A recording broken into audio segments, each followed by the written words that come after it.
Paris Match, tout à fait autre chose. Paris Match consacre sa une de demain à Brigitte Macron. Les entretiens de la première dame avec la presse sont suffisamment rares pour qu'ils ne passent pas inaperçus. Cette semaine, Paris Match lui consacre 5 pages. Une rencontre entre Brigitte Macron et notre confrère Bruno Jeudi, le chef du service politique de l'hebdomadaire, qui s'est rendu à l'Élysée vendredi dernier. Et c'est aux coulisses de cette interview que je me suis intéressé. J'ai demandé notamment à Bruno Jeudi à quoi ressemble le palais de l'Élysée vide.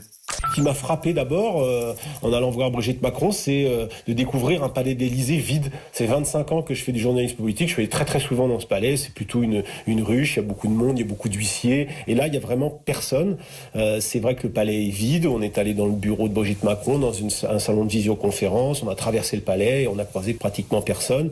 Le confinement est vraiment strict pour la première dame, qui n'a pas remis les pieds dehors depuis le 15 mars, date des élections municipales. Elle était allée au Touquet ce jour-là, elle était allée aussi se promener le soir avec son chien, une visite assez critiquée, et depuis elle n'a pas mis les pieds dehors. Ses 4 collaborateurs sont en télétravail.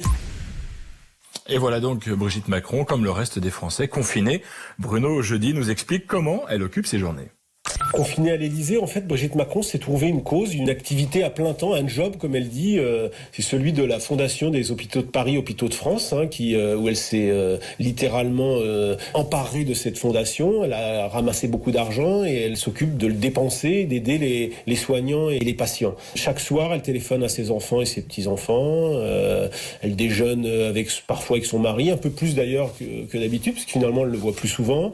Déjeune aussi avec Alexis Kohler, parfois avec Philippe Grandjean, qui est le conseiller spécial du président, mais elle dit au fond qu'elle voit plus trop la différence entre la semaine et les week-ends. Et surtout, elle se demande comment la vie d'après va redémarrer, cette vie de première dame, faite de protocoles, de visites, de voyages.